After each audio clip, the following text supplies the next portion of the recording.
Okay, ano hong sabi ko sa inyo? Hindi po magbabago ang pulisiya ng Amerika kahit sino pa ang presidente. Noong kahapon, no, nung huling pag-briefing ni VP Sara, tinanong ko kung meron siya expectation na ilalabas ba ni Trump kay Junior yung pagpapakidnap ni Junior sa tatay niya, kay PRRD, papunta ng dahig. Sabi niya, wala naman siya expectation, no? At ang tanong niya, meron bang meeting? Ako naman, kaya ako tinanong yun, dahil sigurado akong makaka-meeting. Dahil kahit sinong presidenteng nakaupo dyan, ang expectation ng Amerika ay susunod sa kanila. Kaya nga ako, sinabi ko na dahil wala namang matagalang preparasyon para sa working visit nito, hindi ito imbitasyon. Hindi ito working visit para itaguyod ang parehong interes ng Pilipinas at Amerika. Ito ay isang summon, patawag. Patawag para sabihin lang ng mga Amerikano kung anong gusto nilang gawin ng Marcos Jr. Lalong-lalo na ngayon na merong sigalot ang First Lady sa Los Angeles dahil nga doon sa pagkamatay ni Tantoco. So kahit anong gustuhin ng Amerikano, tatanggapin yan. Anong nangyari? Well, pag-usapan muna natin doon sa kalakalan. Alam nyo, itong si Professor Ana nag-PhD po ngayon sa China, siya naglabas ng isang communication na di umano'y nanggaling kay Secretary Roque ng DTI, wala po kami karelasyon, hindi ko po siya kamag-anak, pareho lang apelido, na nagsasabi nga kung anong gusto ng mga Amerikano. Among others, gusto nila na pababain ang taripa sa soybeans at saka sa wheat, yun yung mga siguro pinakamaraming inaangkat natin sa Amerika, at gawing 3% na lang ang taripa dyan sa mga kalakal na yan, soybeans at wheat. At gusto rin nila na paramihin pa yung pagpasok ng chicken quarters na alam naman natin na magiging pahamak sa mga nag-aalaga ng manok sa Pilipinas dahil talagang mura po talaga ang manok na galing sa Amerika. At syempre yung mga Jollibee, mga Max Chicken, imbis na bumili ng lokal na chicken, bibili na lang nila yung mas mura galing sa Amerika. At bukod pa dyan, bagamat may Korte Suprema decision nga na nagsasabi na yung Joint Maritime Exploration Agreement between the Philippines and China na ipinasok ni GMA ay unconstitutional dahil tanging Pilipino lang daw ang pwedeng mangalap ng tanging yaman sa West Philippine Sea, abay doon sa nalik ni Professor Ana Malindog, ay nakalagay doon na bibigyan na ng preferential treatment ang mga American companies para mangalap ng tanging yaman sa pinag-aagawan ng West Philippine Sea. So akala ko ba ang desisyon ng Korte Suprema bawal ang dayuhan? Bakit? Ang mga Amerikano ba hindi dayuhan? Di ba dayuhan din sila?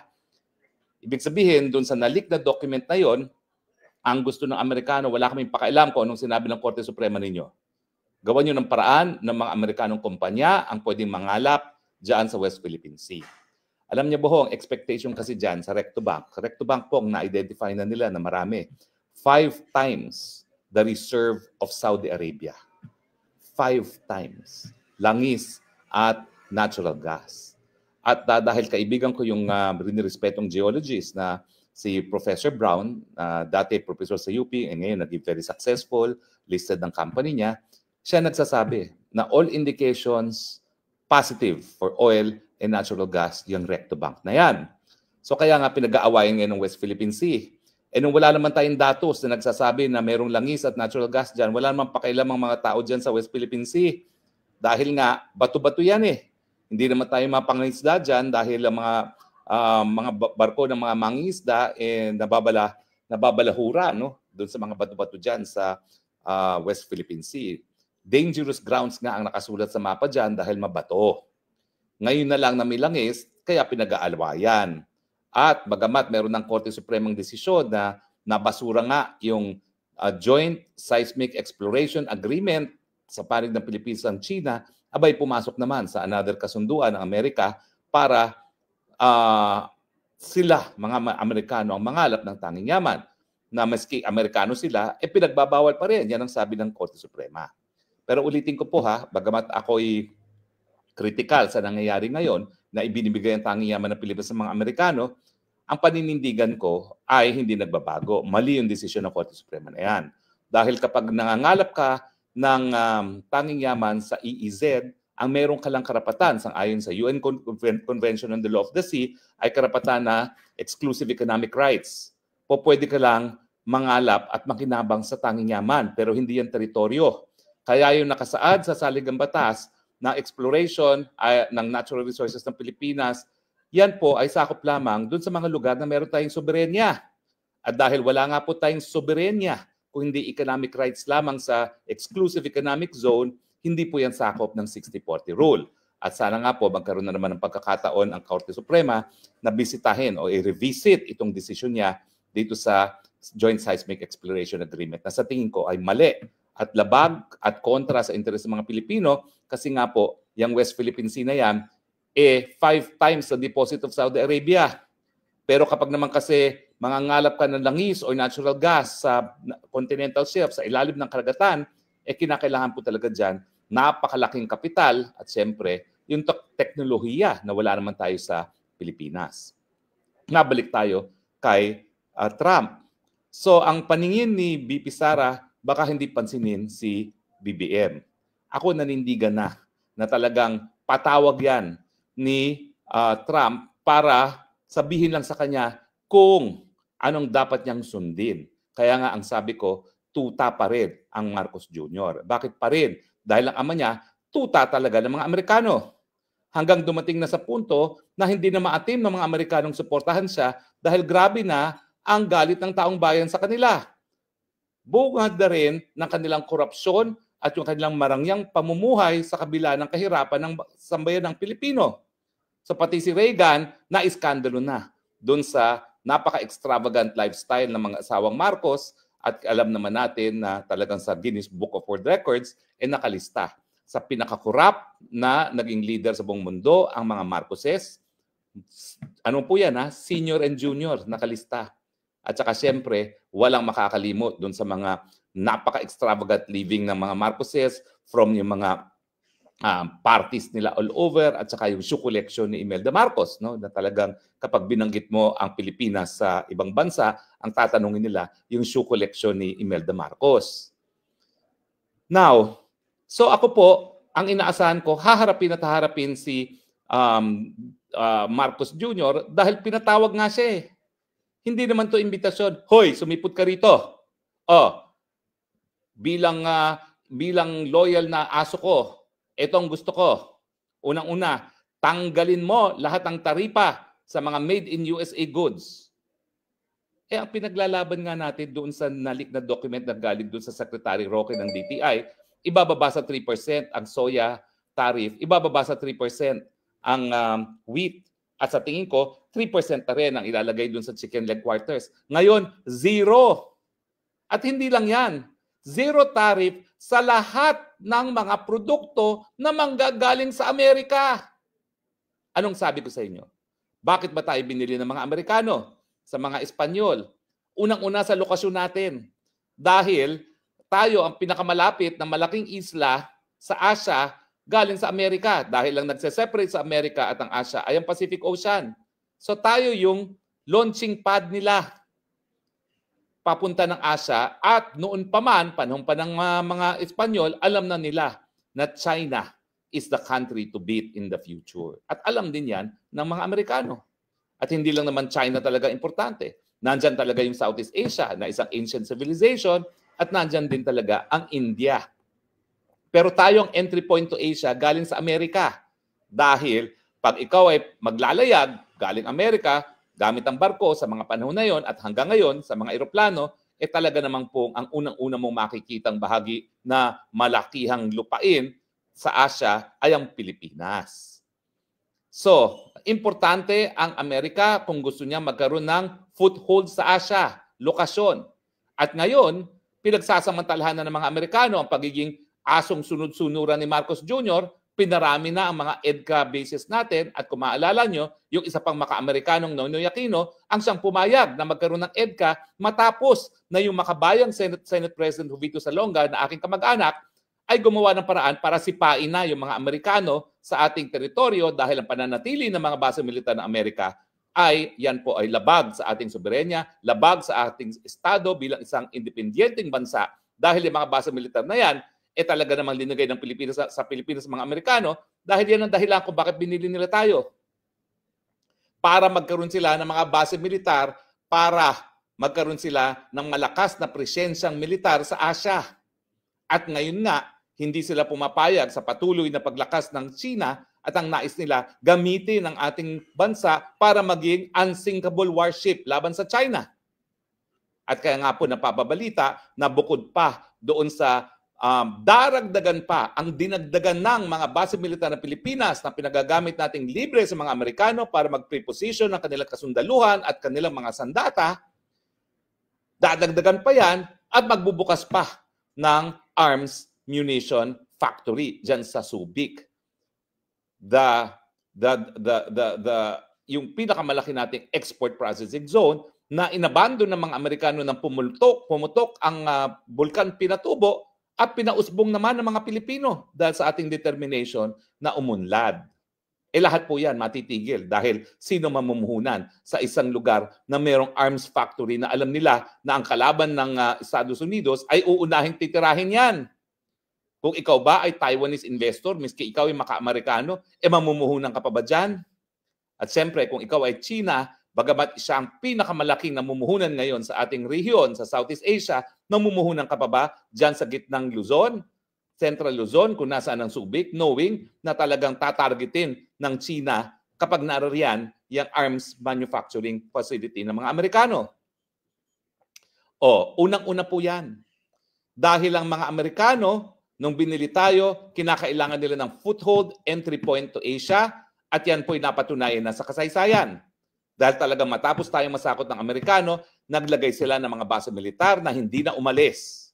Napaalis lang yan ang panahon ni Senate President Jovito Salonga at ng mga senador na bumoto na itigil na ang US-Philippines Military Bases Agreement na ibalik sa panahon ni Noynoy Aquino at lalo pang pinausbong ni Marcos Jr. Pangalawa, bakit tayo binili ng mga Amerikano? Dahil kinakailangan nila ng merkado para sa kanilang mga magsasaka, para sa kanilang mga factory workers. Kaya nga po tayo mga Pilipino, ang gusto natin apples and grapes, hindi mangga. Kasi kapag kumakain tayo ng apples, kumikita yung mga magsasakang Amerikano nagtatanim ng apples at saka ng grapes. Di ba po? Hindi lang yan. Dahil ang Amerika pa rin, napakalaki pa rin ng kanilang agriculture sector at napakalaki ng subsidy na binibigay nila sa kanilang mga magsasaka, yan nga po ang pangunahing supplier natin ngayon ng manok, baboy at baka. At siyempre, yung trigo at yung soya beans. Hindi lang na yun pong nangyari. Binuksan pa, ang sabi ni Trump, ay nako, hindi ako kontento sa 3%. Tanggalin lahat ng taripa sa lahat ng produkto ng Amerika. Abay, buti sana kung nag-reciprocal o parehong treatment ang gagawin nila sa mga produktong Pilipino na wala na rin taripa. Hindi! Ang ibinigay niyang aso, yung Paping Marcos Jr. kay Trump, zero tariff para sa mga produktong Amerikano, 19% taripa sa lahat ng mga ine-export natin sa Amerika. Mantakin mo, napakagaling daw mag-negotiate ng tutang si Marcos dahil napababa ng 1% yung sinabi na ng Amerikano na taripa na ipapataw sa mga produkto natin. Ano ba namang kalokohan yan? Yan bang kagalingan? Yan bang resulta na magaling mag-negotiate 1% as against zero tariff? 1% reduction sa 20% as against zero tariff? Di ba kalokohan yan?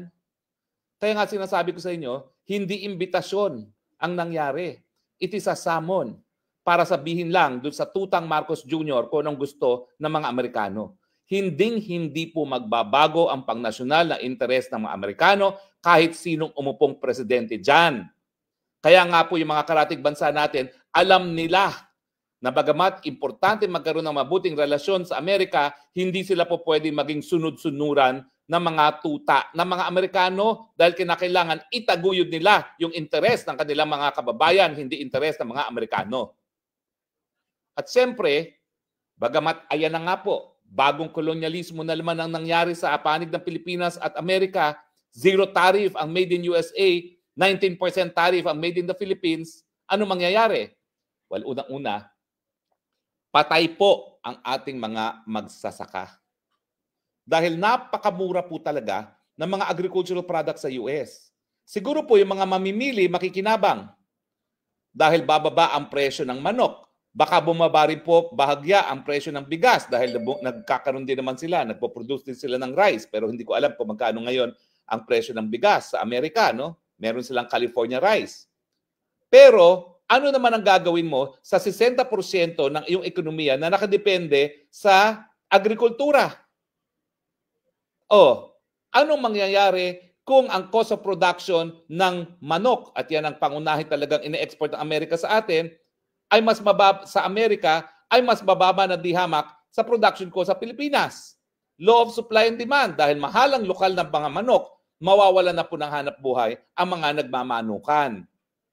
Buti po sana kung manok lang yan. Baboy din po. Napakadami nating inaangkat na baboy sa Amerika. Pati nga gulay lalaban ng mga Amerikano dyan Sa katunayan, ang mangyayari dyan, dahil zero tariff na tayo, talagang baka pati yung gulay na inaangkait natin sa China, manggaling na rin sa Amerika. Makikinabang ang mga magsasaka ng Amerikano, mamamatay naman ang mga magsasaka ng Pilipino.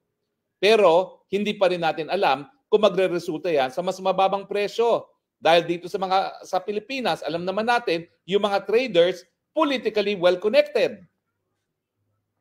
So ang gagawin na naman nila, sila na naman ang kikita.